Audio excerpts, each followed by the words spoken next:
A secret society believed to possess knowledge connected to the very origins of mankind. Our ceremonies are ancient, and this is the way that we teach our lessons.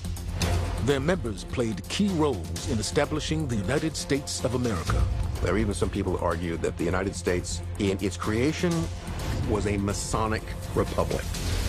And today, some believe that this organization may be on the verge of enacting new historic plans. We want to make the world better. And what we have to do to get there is what we have to do to get there. For nearly 3 centuries, members of the fraternal order known as the Freemasons have played key roles in building Western civilization. However, the secrecy with which they deliberately shroud themselves and their ancient rituals has made many question their ultimate agenda. There are many who suspect that today, some Freemasons are trying to lay the foundation for a new world order. Could it be true? And if so, does the truth about this secretive fraternity lie hidden within the pages of America's book of secrets?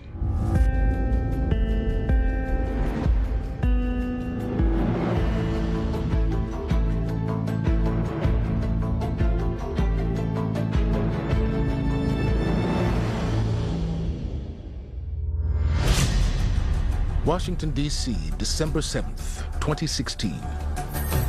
President Donald J. Trump nominates former Iowa Governor Terry Branstad, a prominent Freemason, to be the new United States ambassador to China, a nation that has actually banned its citizens from joining the very secretive fraternity. Freemasonry is based around a cult of secrecy. It inevitably creates suspicion from the outside. Some people believe the Freemasons are the hidden hand that controls everything going on at high levels in politics. It's the largest and the oldest fraternal order in the world. A fraternal order is a social club for men, basically. And the Freemasons have been around for centuries, and they've had major impact on our society and our democracy. According to some historians and researchers, more than 6 million people have taken the Masonic oath of secrecy across the globe. In the United States alone, they've held powerful positions in Congress, at every level of the court system. And 14 have ascended all the way to the office of the presidency. Could it be mere coincidence that many Freemasons have sought and gained such power throughout American society? The answer may lie in the legend that Freemasonry evolved out of another ancient and mysterious organization, the Knights Templar. People ask, are the Freemasons a direct descendant of the Templars? And I would say possibly. I think in their ideology and their beliefs, yes. The Knights Templar were established in 1118 AD to protect Christian pilgrims in the Holy Land during the Crusades. However, after establishing their headquarters on the Temple Mount in Jerusalem, at the site where the biblical Temple of Solomon once stood, some believe the Templars discovered not only priceless religious relics, including the Ark of the Covenant, but also documents containing secret ancient knowledge that had been lost to history. While there, what they believed was the tomb of Solomon was unearthed. And they began to find things that were, shall we say, valuable. It was during this period, as the Templars guarded not only the lives of religious pilgrims, but also their valuables, that they created one of the first organized banking systems. The Templars were the first bankers. They were actually the ones that started the whole credit system. They lent money to people for a payment, what we would now call an interest rate. They basically had a treasure to back it up. And they became very, very powerful as a result of it. However, by 1307 AD, the Templars' influence and wealth had become a great threat to King Philip IV of France after he fell into their debt. With the cooperation of Pope Clement V, the king charged the Templar order with heresy outlawed their very existence, and had many arrested, tortured, and executed. Friday the 13th, 1307, a date which will live in Templar infamy, was a day in which the King of France and the Pope at that time decided to rid themselves of the Knights Templar. They burned at the stake Jacques de Molay, who was the head of the Knights Templar. Many of the people in the King of France's court, as well as the Vatican, were Templars, so that the Templars did understand that something was coming. Therefore, they were actually able to go somewhere else to prosper and to conduct their business. There were two major places in Europe where the Templars were more or less allowed to continue, and not officially, but a blind eye was taken. One was Portugal and one was Scotland. There's the story that Freemasons descended from the Knights Templar. Upon fleeing France, some knights escaped to the British Isles, maybe Scotland, and that they sought employment among the stonemasons of the day, and that they brought aspects of their traditions, their rituals and symbols into Freemasonry. While the direct connection between the Knights Templar and Freemasonry remains the subject of debate, what is more certain about the origins of the Freemasons is that between the 11th and 13th centuries, the Catholic Church commissioned large numbers of master masons to oversee the construction of elaborate cathedrals across Europe. These master masons soon came to be known as Freemasons, due to the fact that they traveled freely among various lodges which had been established as places where they could fraternize with their colleagues and share the inner secrets of their specialized craft. These people were among the most educated people at the time. They had to understand geometry, had to understand mathematics, and understand, how to cut particular stones and the stresses of stones. They had to have certain trade secrets. What they did is created a kind of an initiatory system that would admit certain practicing stonemasons into this society. By the late 1500s, there were dozens of Masonic lodges in Scotland and across the United Kingdom. It was also a time when guild membership began to change. A greater emphasis was placed on rituals, symbology, levels of membership, and the sharing of secret knowledge. There are those who believe that descendants of Knights Templar used these lodges to pass down their secrets to the Freemasons and protect their vast wealth. When you join the Masons, there's a lot of study, understanding, research, and the early degrees, when you first enter, the first, second, and third degrees are what's known as the craft or craft masonry. That's where most Masons are. They're craft Masons or lodge Masons. And then there's the entered apprentice, the fellow craft, and then the master Mason. There's beholden truths that you have to keep secret as you go through the various gates to get to the higher levels. When you get to the highest level, you have to be appointed. We know throughout human history, whenever knowledge is suppressed by certain powers, whenever there is a form of government that is tyrannical and tries to suppress knowledge, secret societies immediately emerge to protect that knowledge and disseminate it to the next generation. Research suggests that by the 18th century, Freemasons had accumulated enough power to strike back at the European monarchies that sought to destroy them. According to some, this led to an opportunity in the New World and a chance to change the course of history. Philadelphia, Pennsylvania, July 4th, 1776. The Second Continental Congress issues the historic Declaration of Independence, a bold decree that the 13 North American colonies are now independent states and no longer ruled by Great Britain. Over the course of the next 7 bloody years, during the Revolutionary War, the Continental Army, led by General George Washington, would secure the independence of the United States of America. It was a new nation, a new experiment in democratic self-rule, and a new world order. When you go back to the founding of the United States, all of the founders were what we consider rational. Like, they were pushing for, a republican form of government. They were pushing against the monarchy, against these dogmas. This was a very revolutionary idea. The motto of the United States, E pluribus unum, out of many one. What does that mean? That means diversity within unity. Freemasonry brings together people of diverse backgrounds, freedom from ignorance, freedom from superstition, freedom from intolerance, freedom from extremism. Those were dangerous ideas back then because absolutist monarchies and the church wanted to control you. But along with the glory of the brave men and women who tirelessly worked and fought to establish the United States of America, there existed a curious connection to a secret society that had migrated to North America centuries earlier.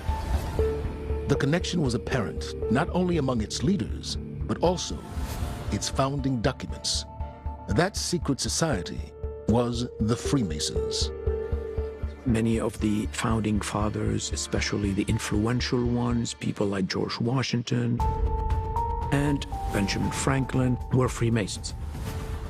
If there is one place on the planet where the principles and the foundational teachings of Freemasonry had the greatest impact, that would be the United States of America. There are even some people who argue that the United States, in its creation, in its inception, even in its constitutional order, was a Masonic republic. Freemasons account for 2 of the 5 committee members who drafted the Declaration of Independence, 40% of the generals during the Revolutionary War, and 30% of those who signed their names on the U.S. Constitution. Freemasonry and the ideals that went into the American Constitution and the Declaration of Independence have an awful lot of overlap. They had values of religious tolerance and cosmopolitanism and rights and formal equality between all citizens.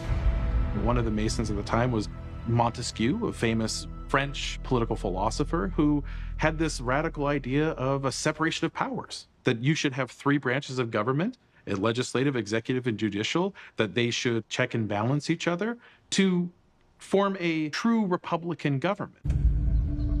Washington, D.C., 1791. George Washington, now the first president of the United States of America, appoints French architect Pierre-Charles L'Enfant to design the nation's capital. While Washington was a master mason, L'Enfant apparently never passed the level of entered apprentice. However, some believe that symbols associated with Freemasonry were embedded into the city's design as an acknowledgement of the ties between the secret society and the founding of the country. The basic layout of the city originally had these kind of odd diagonal streets. So they had to have some reason to lay them out that way, because the normal way you would lay out a city is by a grid pattern. And DC did not follow a traditional grid pattern. It's a very cleverly worked grid shape. So when seen from above, you have a 5-sided star. You have a cascading star, which is all part of the Masonic thought. There's no doubt that Washington, D.C. was laid out according to Masonic ideals and symbolism. In 1793, President George Washington presided over the laying of the cornerstone for the U.S. Capitol building, a ceremony that not only initiated construction, but was also highlighted by elaborate Masonic rituals. There appears George Washington and his Masonic regalia to perform a Masonic ceremony with grain and oil and Masonic measuring instruments and so on. You've got the leader of the Republic, many of its key officers, in a public Masonic ceremony.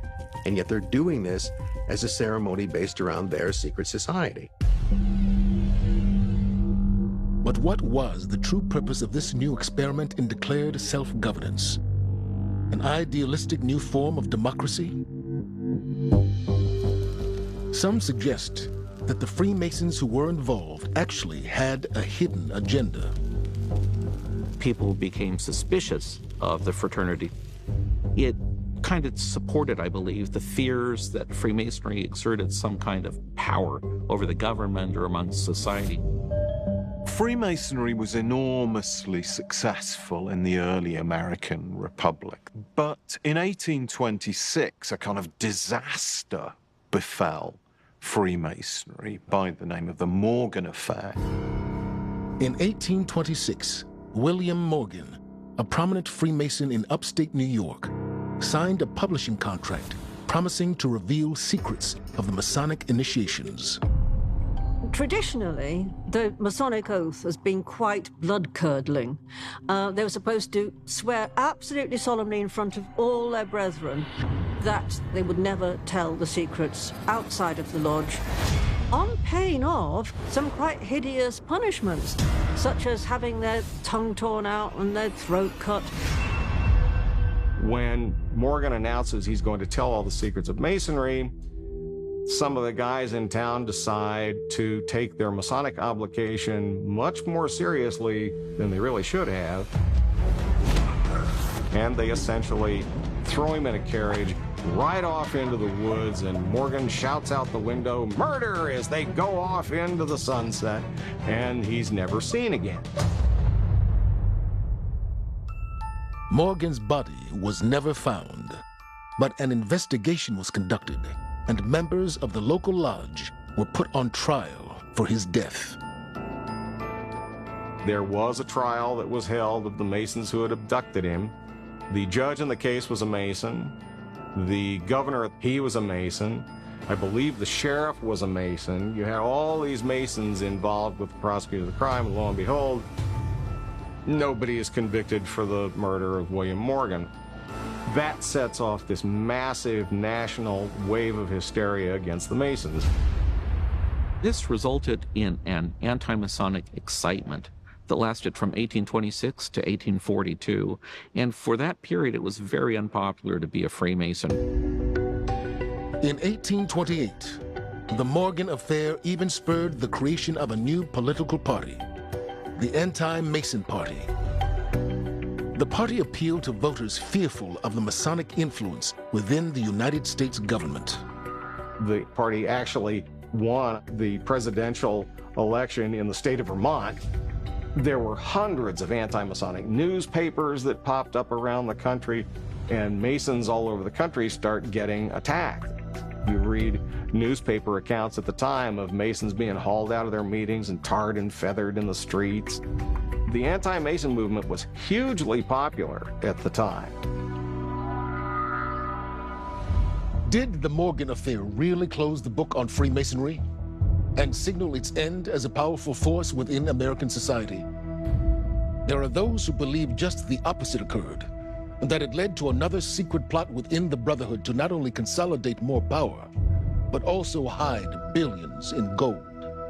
A secret plot directly connected to the American Civil War.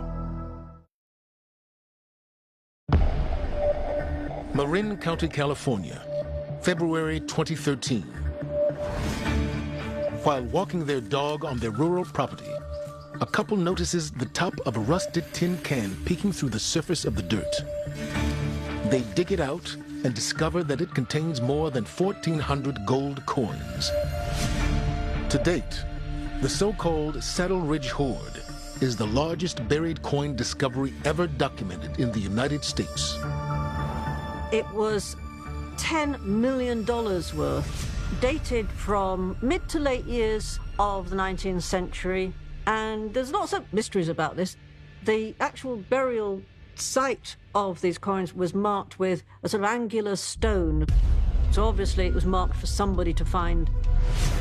There's a lot of speculation as to who buried this gold, where'd it come from. How many people have 1,400 gold coins today? That's very rare. So why bury it? Was that part of this Masonic template, the Masonic treasure map? It's a lot of money for someone to hide away. So people have claimed that the Saddle Ridge cache of 1,400 gold coins might have been hidden by the Knights of the Golden Circle? The Knights of the Golden Circle was a 19th century secret society that supported the secession of the Confederacy and the preservation of the immoral institution of slavery. The organization was believed to be working to create a new federation that would expand the power of the southern states. And some of its members were Freemasons. Well, the Golden Circle that the society sought to create would have been a huge slavery-based empire surrounding the Caribbean Sea. So the idea roughly was to detach the southern states from the United States, somehow conquer Mexico and northern South America and all of the Caribbean, and then combine this into this new empire. They patterned a lot of their rituals and oaths around Freemasonry, only they made them darker. You know, they had darker oaths, harsher penalties for breaking their oath, things of that nature. Their whole goal during the war was to harass the northern troops and impede their movements by any means necessary, burning bridges and tearing up railroad tracks, things like that. The Knights of the Golden Circle was a powerful subversive organization. They were a group of Freemasons that fomented the Civil War, helped execute the Civil War, and then went underground when it looked like the Civil War was going to be lost to prepare for a second Civil War, bearing gold for that day. As the influence of this shadowy organization grew, rumors circulated that agents of the Knights of the Golden Circle buried what would amount today to billions of dollars worth of treasure throughout the American South and Southwest.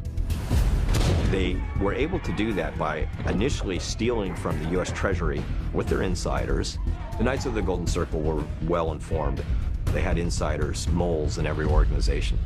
So they knew when gold, silver payments to the troops were about to head out and where to hit them. According to some of Jesse James's descendants, the notorious outlaw was both a Freemason and a member of the Knights of the Golden Circle. And they insist that despite the official record, he was not shot dead in Missouri in 1882. They say he faked his death, took on an alias, and continued to steal and hide gold across the country. They robbed banks, they robbed trains, but they weren't robbing for themselves. They would take a cut, and then they would bury the loot. It was obvious that someone was giving Jesse the information. He was the guy who hit the target, but it went deeper. Jesse James was a political operative. He was essentially an American terrorist for the Confederacy and a field commander of the Knights of the Golden Circle, with the likes of Jesse James and others building the financial reservoir that they had, the reserves, to launch that second Civil War. But it went on for a very long time, such that a second Civil War was never really in the cards anymore. But why did some Freemasons depart so strongly from the vision of the Founding Fathers to the point that they actively tried to undermine the United States? What could have caused them to embrace such a destructive agenda? An agenda that seemed at odds with the Masonic principles of freedom and democracy. People will say that something may have happened with Masonry in America, where it went from a benign, benevolent force to one that maybe organized internal revolution, which is the Civil War. And that had to be under the influence of Albert Pike. The evidence points to Pike being the supreme leader, not only of the Knights of the Golden Circle, but of the Scottish Rite Freemasonry. Scottish Rite Freemasonry was formally established in 1801, not in Scotland, but in the United States. By the start of the Civil War, Albert Pike, a renowned writer and scholar, had ascended to the highest rank of the order. As its sovereign Grand Commander, Pike worked to transform the Scottish Rite into the most elite branch of the Freemasonry Brotherhood. It's said that Pike found the Scottish Rite in a cabin and that he left it in a temple. And in a real sense, he did this. He revised our rituals and statutes. He translated many rare and important documents into English. He modified the 33 degrees of the Scottish Rite, the 33 membership levels, or 33 different ways to teach lessons. Albert Pike systematized and created the whole elaborate philosophy that lies behind the Scottish Rite, which is the most important and richest symbolic system that Freemasons have in the United States. Now, the problem with Pike is that he was also a Confederate general. And so he embodies, if you like, all of the contradictions of American Freemasonry. Less than a century after some Freemasons fought to build the United States, other members fought to tear it down. But was that the true aim of the Freemasons during the Civil War? Or were they simply playing both sides of the conflict to ensure that they retained power and influence, no matter what? January 4th, 2017. Congressman John Lewis, a Georgia Democrat and member of Atlanta's St. James Masonic Lodge No. 4, introduces the Martin Luther King Jr. National Historical Park Act. The law makes the area around Dr. King's birthplace in Atlanta, Georgia, into a national park and includes the Prince Hall Masonic Temple, where King's office was located when he led the Southern Christian Leadership Conference. Dr. King was reportedly preparing to secretly join the Prince Hall Masons in April of 1968, but was shot mere days before he could be initiated. But who were the Prince Hall Masons? And what role did this branch of Freemasonry play in the civil rights movement? The story starts in 1775 with Prince Hall, who was freed from slavery just 5 years beforehand. And what happened in 1775 is that he tried to become a Freemason in Boston and was rejected on the basis of race. Prince Hall ran into the common prejudices of the time. So what he then did was to find other free Africans to form a lodge on their own.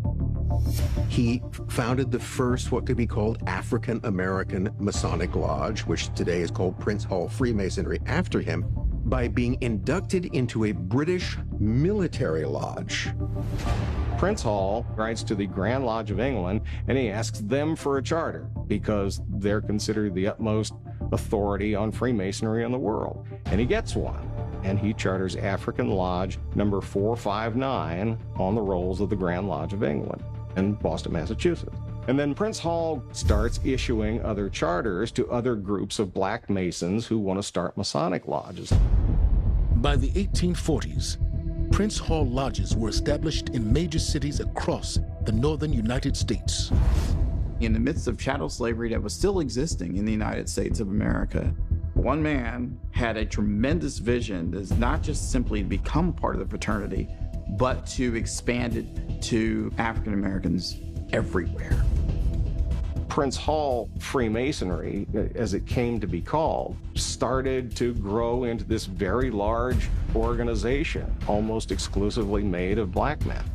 And so the Prince Hall Masonic Lodge became this center of the black middle class community. In 1863, when the first regiment of black troops was recruited in the North to fight in the Civil War, Prince Hall Freemasons were instrumental in the recruitment drive, and many of the sergeants and so on in that regiment were themselves Prince Hall Freemasons. The Black Lodges became a good place for the abolitionist movement in the 1800s. The NAACP and many other organizations got their start with people who were members of the Prince Hall Masonic Lodge. It was much the same way in the 1960s. A lot of the leading lights in the black community in the 1960s in the civil rights fight were also Prince Hall Masons. Thurgood Marshall, the lawyer who led many of the most important legal struggles of the civil rights movement, was himself a Prince Hall Mason. Medgar Evers, the civil rights leader from Mississippi who was murdered in Jackson by a white supremacist, was also a Prince Hall Mason. Freemasonry at its heart and soul is about the evolution of humankind and the positive change of humankind.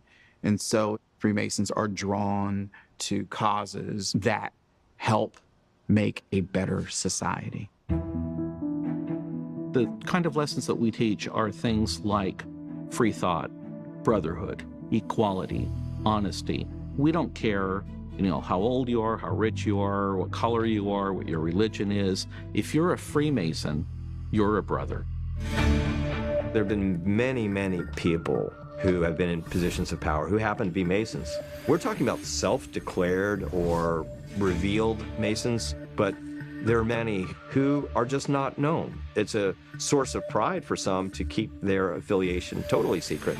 And so the question becomes whether they act in collusion with each other to get an agenda across. The conspiracy theory about Freemasonry doing the rounds now is the idea of the New World Order, which is basically what these groups are supposed to be aiming for, their own world order, which is their great mission. There is a general suspicion of any secret organization. They don't know what we're thinking, they don't know what we're saying, they don't know what we're preaching amongst each other, they don't know what we're doing. This is something that conspiracy theorists love to think about. The Masons will say they're not a secret society. They're a society with secrets that are discussed confidentially among them. But they would just deny that they're organized in a way that would be known as collusion to influence events, politics, the way society develops. Because they don't leave records of these secret meetings, it's very hard to know. Why do the Freemasons maintain such absolute secrecy? And what are they trying to achieve? Is it possible, as some believe, that they have a master plan for a new world order? The truth may lie behind closed doors and the secret meetings of a mysterious organization known as the Bilderberg Group. Montreux, Switzerland, June 2nd, 2019. Prominent political leaders, financiers, media moguls, and tech titans are photographed arriving for closed-door meetings at one of the world's most exclusive and secretive gatherings. The annual event, known as the Bilderberg Meeting, has been closed to the public and press since its inception in the Netherlands in 1954. The very first one happened in the Bilderberg Hotel, so that's why they're called Bilderbergers. The world's elite, trendy leaders get invited. They are thought of as being the creme de la creme of the world. The location of the Bilderberg meeting is different each year, as is the roster of the elites in attendance. But a strict code of secrecy remains. They follow the so-called Chatham Rule, which is based on the rule of Chatham House in London, which is the Institute for International Affairs. And the rule is quite simple. It's forbidden to talk about what was said within the meetings. The idea is that this group of people can sit down and have a free, open, fair, frank conversation without being held accountable for it. But the problem is that we don't know what they're talking about. We don't know what decisions are being made. And so paradoxically, for the group to have an open, frank, transparent conversation amongst themselves, they have to initiate a rule that makes it that much more sort of secretive. According to Bilderberg officials, their sole aim is to gather political leaders and industry experts from across the globe to foster a frank dialogue about significant issues facing the world. There are those who suspect that this network of world leaders and influential private citizens may also include a number of the Freemasons. Some people believe the Bilderberger Group is part of the hidden hand agenda of the Freemasons. These large get-togethers of influencers in the world are kept confidential. Some of the people attending those meetings are Freemasons. There is a theory that a group comes together and they discuss what's happening and the direction of the world. Are they able to control the world? No. But they can try, after free-thinking meetings, to create a direction. Freemasonry attracts men who want to improve their communities and the rest of the world. It's an experiment in governance, and the idea is that we need to constantly move the experiment forward. So, if that is an agenda, then I'll take it. Both the Freemasons and the Bilderbergers claim that their intention is to change the world for the better. However, rumors persist that these secretive groups have a less benevolent agenda. But what fuels these suspicions? Anytime you have what is seen by the outside world to be a secret or a secretive organization, it almost immediately leads their mind into thinking something evil is going on within it. The Masons, the Bilderbergers are good targets. Things where people get together and discuss different political ideas behind closed doors and the public's not allowed. The public doesn't like that. What's on the other side of that locked door over there? I can't get in it. What's back there? As far as we Freemasons are concerned, we're a secret society. We keep our secrets. But we are not looking to cause disorder. We are only looking to cause order. And what we have to do to get there is what we have to do to get there. Is it possible that the Freemasons are on the cusp of realizing a new world order, one that has been centuries in the making? And if so, what will this new world order look like? Perhaps some clues can be found by examining the chaos that arises during international crises. Chaos that some claim is being used to reshape the world as we know it.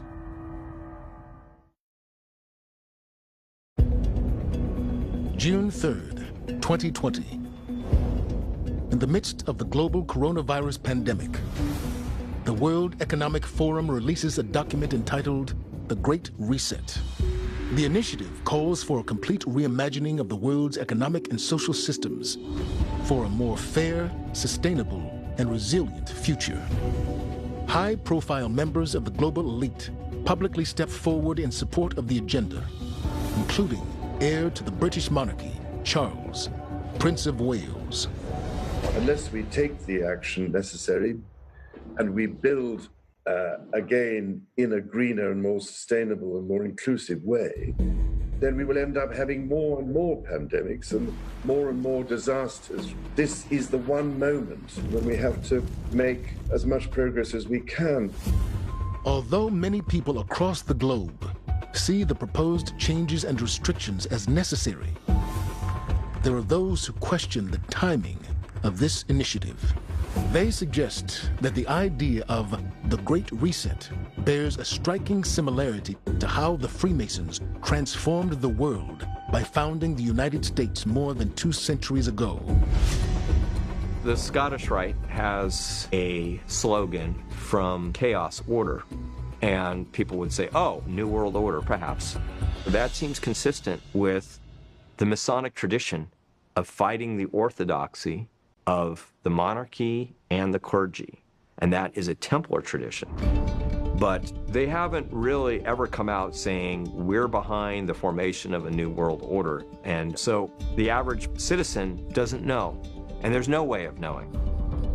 Could it be true, as some suggest, that members of Freemasonry are once again working to establish a new world order, just as they helped to do during the American Revolution?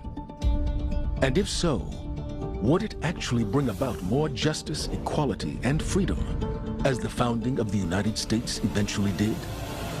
I think all we have to do is look back to our early history That's how Freemasonry began to creep into the United States. We want to make society better.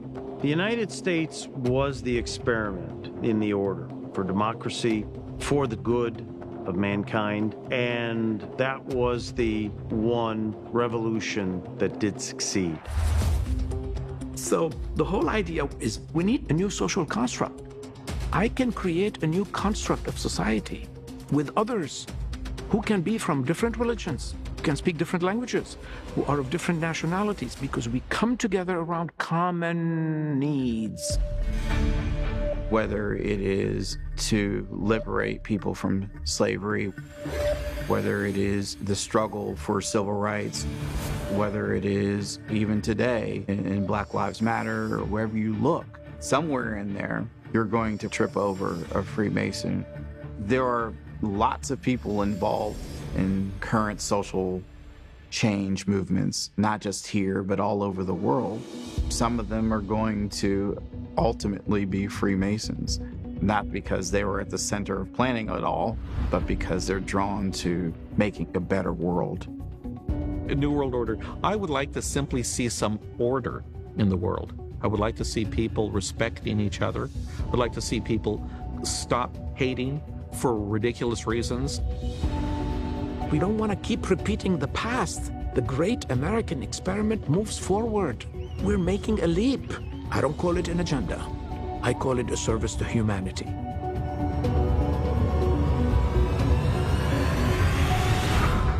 Some Freemasons insist that they must maintain secrecy because they are perceived as a threat to those in power. But conspiracy theorists claim that it's the Freemasons who actually wield all the power and use it to remake the world whenever they see fit. What is the truth? For now, it remains hidden, deep within the pages of America's book of secrets.